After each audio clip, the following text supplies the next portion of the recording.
Bill. I'm an alcoholic. Hey, Bill.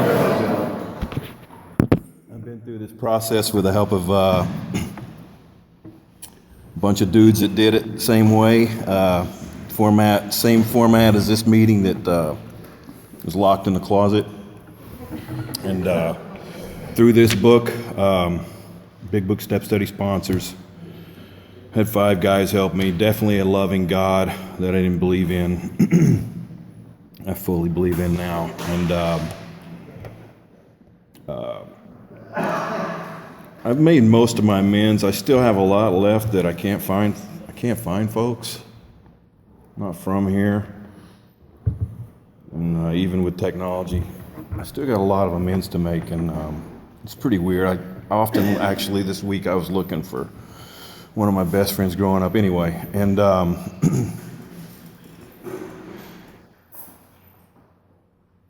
I'm qualified to speak at this meeting. I lost my train of thought.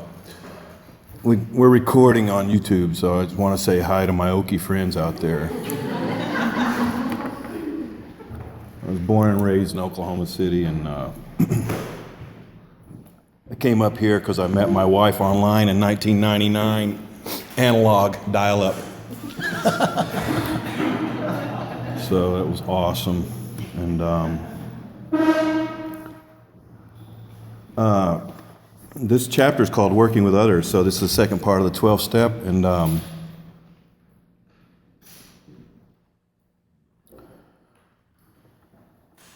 try to practice these principles in all our affairs. When we started reading it, I was Mike told me we were on this chapter last evening.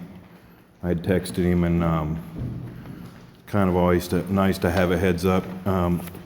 In the little sort of agenda for Big Book Step Study, that it talks about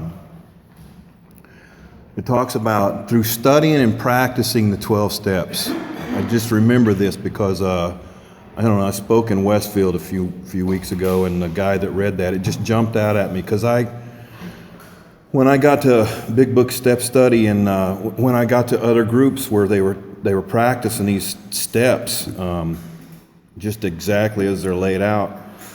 And I never had that experience until I did it. And, and the part about studying, and practicing, really, for me, obviously it's through my experience, but the other thing is the study part, like especially earlier on in the first part of the steps until we get to, till I got to the third step, until I started doing a lot of action and writing and stuff. My experience was we just read it once with my sponsor. I had looked up words and stuff like that. It's kind of what we do. But I just read it once. I didn't really have a lot of experience with that, And so for me, it's when I sponsor guys, and recently I've been kind of focusing on this, so I'm trying to convey this, that when we go to these kind of meetings, that, take notes and listen. Because that's kind of, and then for me, my experience is when I've helped other guys go through that stuff, that's when I really gained the experience. But when we started reading this today, I knew we were going to be on this, and I'm like, it talks about the domestic problem and divorce, and I thought it was talking about me, which it is in a way, in a selfish way. Because I didn't think I had any guru words to share around it, because I have gone through this. But this is talking about, this paragraph before where we started, it's talking about part about burning the consciousness of every man he can get well, regardless of anyone. The only condition he trusts in God and clean house, which is an awesome principle. And this is talking about practicing but this stuff about, it's talking about the other dude. What applies to me too. Anyway, I just noticed that as we were reading it.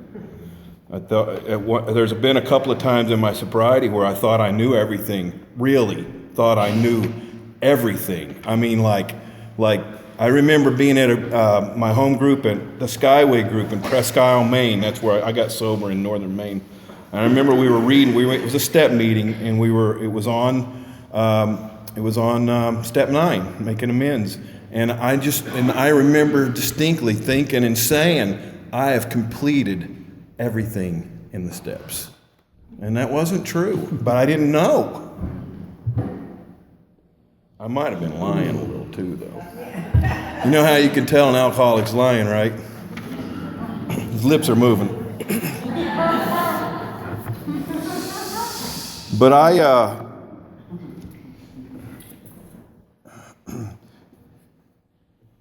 this isn't a moral issue.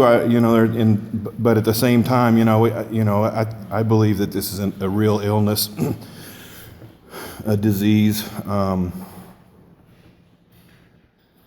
But I wasn't capable of living up to any sort of principles or any sort of the things that my parents tried to pass along. I was raised in a decent, lower middle class home and stuff, and it's funny, everything that my parents and dad tried to teach me, I learned when I got here because I was beat down and open to something else, and I'm real grateful for that.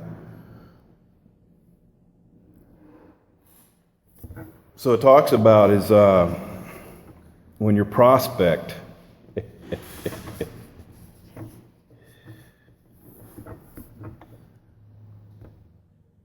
like we're mining for gold, right?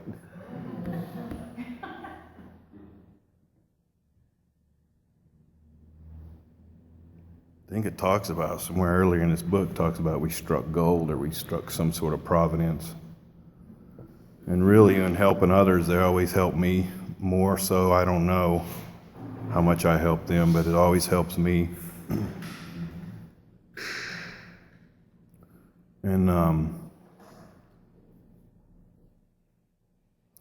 so the new principles we're trying to live by, I changed quickly when I sobered up from a career standpoint. I was no longer losing stripes, I was in the service. And people notice immediately when I stopped drinking. Immediately, people noticed. Bill's not drinking. Watch out.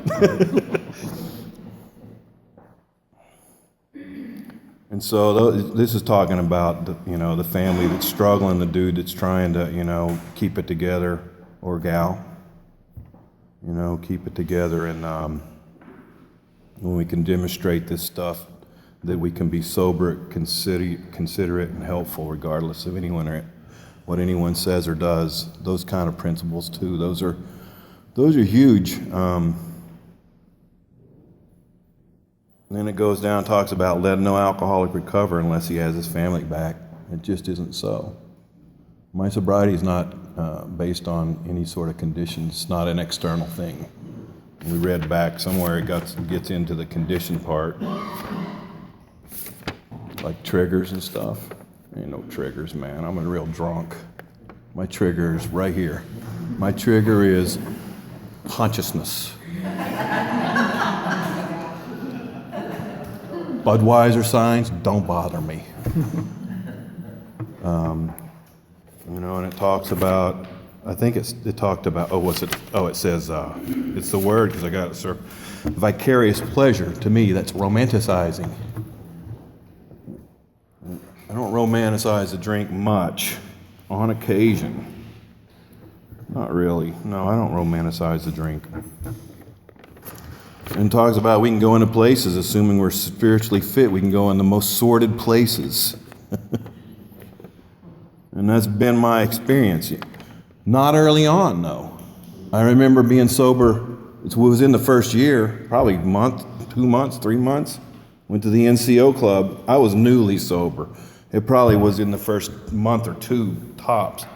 And trying to go there to drink Coke, and I couldn't do it, man. I freaking ran out of there. I didn't want to drink. And my first sponsor talked about you need to participate in your own sobriety, stuff like that. And I'm grateful for those old timers that were here.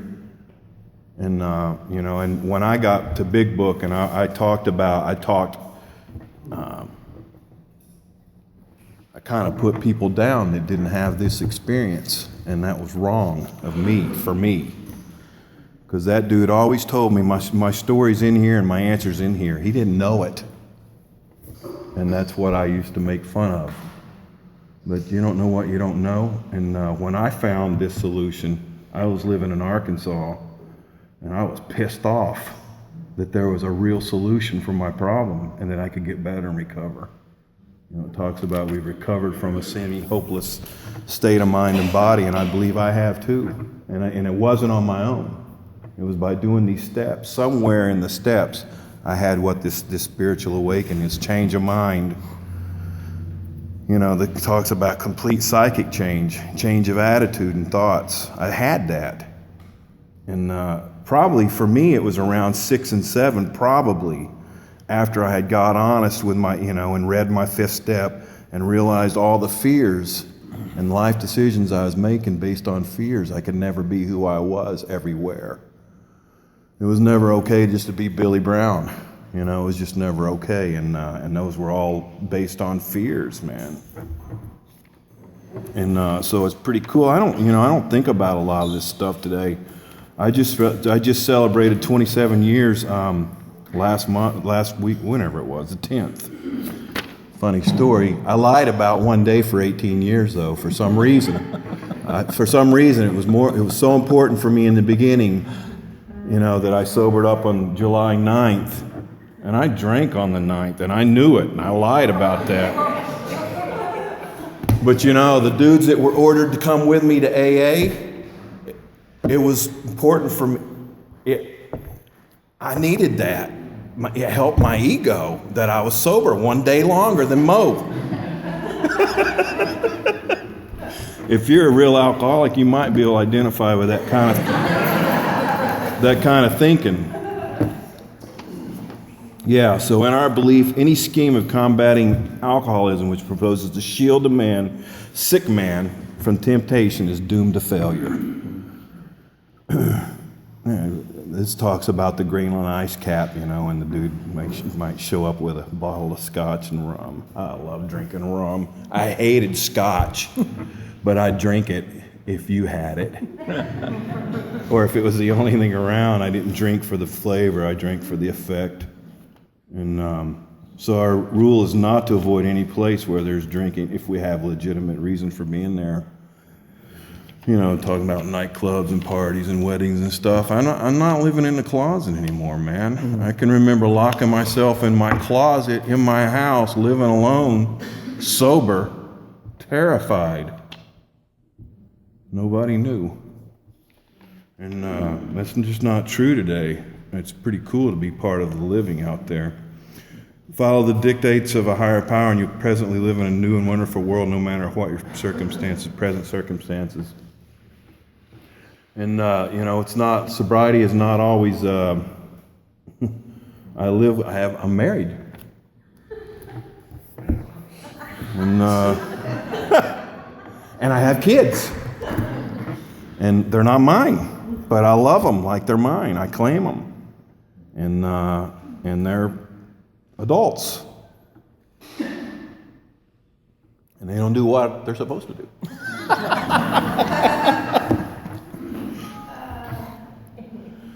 One of the other principles here is that, asking for help and receiving help and looking for help. And the C part of the ABCs is God could or would if he were sought.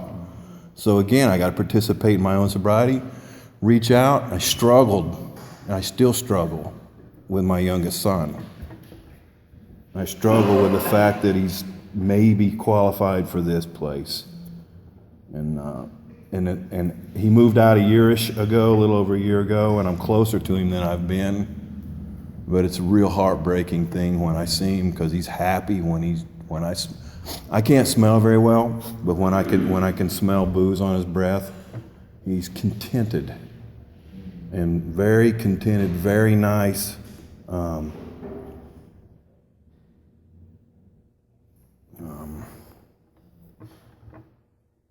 Stuff like that. And when he's not, he's pissed off and very selfish. And I can just relate to that. I don't know why I went there. Al-Anon helped me a lot. I went to Al-Anon for years. It was the best meeting around for me. It was the same time as this for a long time, and I haven't been in a while, but that always helped me. It talks about honesty and openness and willingness, or willingness, honesty, and openness. It spells who. Honesty, openness, and willingness spells how.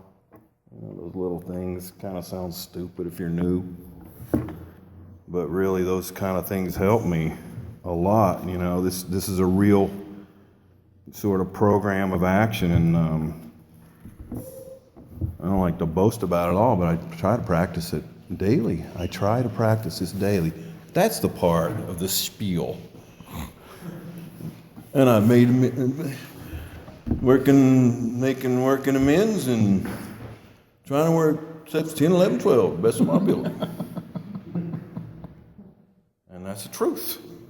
Kind of making fun of myself there. That's the truth. And because this stuff really works. My home group is not a big book step study group. And but there's some pretty good recovery there. A lot of old timers. They don't want to hear this though. I didn't want to hear this till I heard it. It pissed me off. And I moved here and I heard it again, and nobody knew me, so I reached out and asked for help from a guy from this group when it was over at the other place, St. Bernard's, whatever. Think of what, let's see, don't think of what you'll get out of the occasion, think of what you can bring to it. So maybe I have some sort of, I always loathed myself. And again, going through the steps, a lot of that changed, and I realized that, I have something to offer in a lot of places, not just AA, but like out in the world and like in my job. I never think I know what I know. I always think I'm, don't know enough. I'm talking about in my job. That's what I'm talking about. And that's never true. Like I work in IT and I always know something. I always point it out, thinking, and then it comes true. It's like, and before I never pointed out and stuff like that. My wife's family, they all drink. And we went to a party on the 4th. No, I did everything on the 5th. On the 5th, it was on the 5th because the 4th was a Friday. We were we went out. We took a ride on the 4th, and they all drink. And I realized that I always kind of like these people ish, I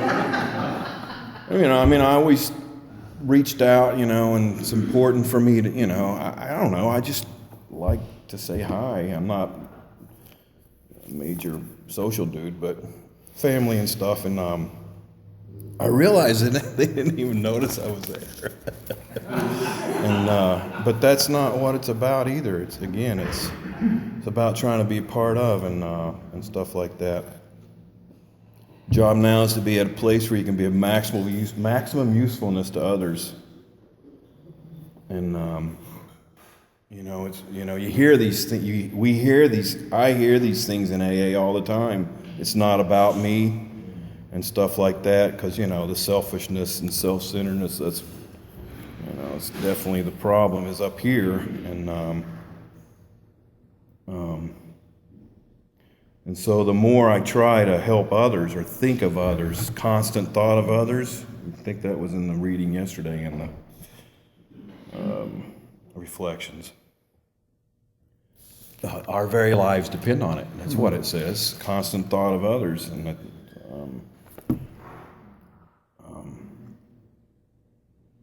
because the more I think about others, the less I think about me. That's pretty weird. But it's a truth.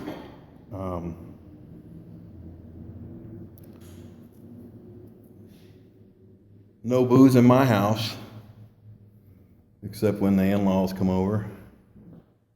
They sneak it in.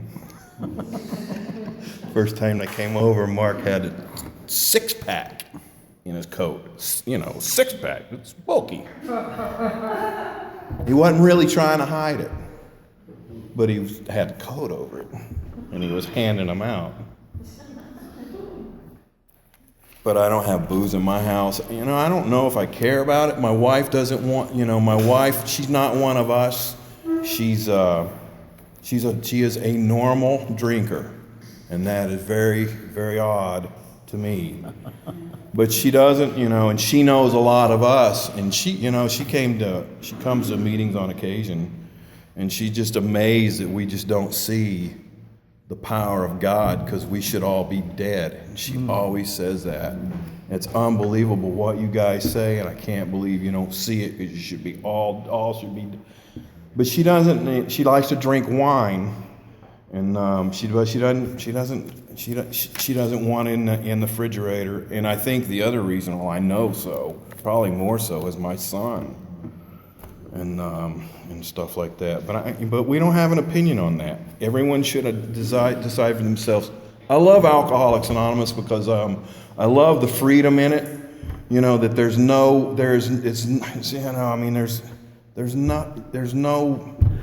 I want to say there's no rules. It's all self-guided. It's self-guided. Don't you just love that? I can do that. And my first sponsor used to say, you can do whatever you want as long as you're willing to pay the price. And then I came here and I start to get honest. And I realized I don't want to pay the price. And then I have a spiritual awakening and I realize, man, I can freaking really, those things that I thought were stupid, what you make of it, come on. It's what you make of it, come on. That's telling me to suck it up, and just the slow suck, enjoy it. But the truth is man, that's been my experience. And stuff like that. And I, it's funny, I was thinking about, the principles, and these principles are these steps in this book, and and there's always a prayer for all the steps and stuff, and when I wake up in the morning, the 11th step prayer, that I'm asking God to direct my thinking, and that is divorced from that stuff, that selfishness and that those motives that I always had, and then it talks about, it's time, eventually that our thought life will be on the plane of inspiration. For real, that happens to me a lot. And it happens to me at work. Usually I work alone, and I work with other people, but I work from my home. And I get right into it and just like focused. But when I do that pause and step away, I get inspired. For some reason, I don't know what it is, just for me, and that's I know what it is. It ain't me, it's God. I found the higher power in here. I found, I got rid of my fears of being able to tell you what I believe, and my fears of trying to do the C part of seeking. And I've had experiences where I seek I seek God quite often, like almost daily. Like on the way here even, and I heard a great, I was listening, this dude was reading this verse out of Proverbs, and he was talking about, because I've read it before, and I always laugh, a quarreling wife is like a leaky roof, and is always constantly dripping.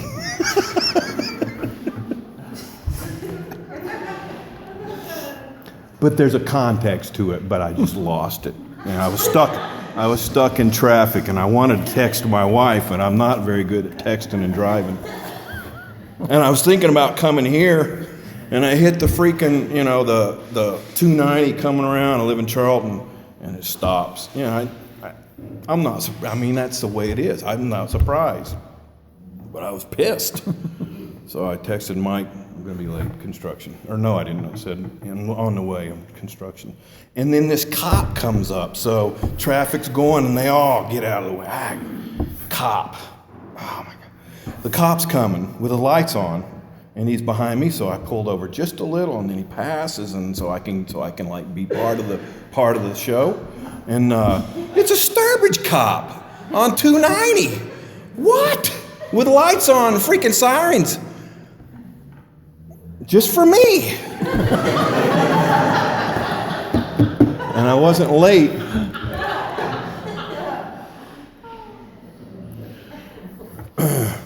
Keep on the firing line with these motives. of life with these motives. And the motives are that I can be maximum usefulness if I'm going into these sordid spots, sometimes an AA meeting. And God will keep you unharmed. And again, it's just been my experience. I always was afraid I could never show up, and today I do show up, even if I'm afraid, because I'm afraid a lot. But there's this prayer, I said it before I spoke, when we got towards the end, that I'm asking God to remove my fear and direct my attention to what He had me be, because I'm some dude that He put on this planet for a reason, and I go back to that to participate in my own life, sobriety, recovery, whatever it is, and it's kind of pretty cool. And I'm very grateful for Alcoholics Anonymous and the folks that came before me, the ones, all of them. People come and slip and slide, come in and out. Everybody helps me here. I had a closed mind a long time, and then I had an open mind, then I had a closed mind. The more knowledge I gained, the more I thought I knew, and then the more I knew, the more I realized I didn't know. And the more I do this, the more I learn.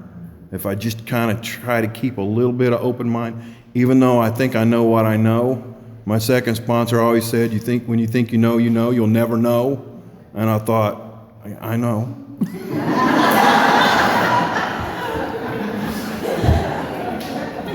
It's a trap. And this is cool because it's like, to the outside, this is a cult. But they just don't know. We're self-directed. And I love that. So I have no idea how far I got off track. Rule 62 is pretty cool if you read the traditions in that 12 and 12. Don't take myself so damn seriously and stuff like that. And so anyway, thank you, Mike, for letting me come and share some experience. And if you're writing, keep writing. If you're just checking this thing out, try to keep an open mind.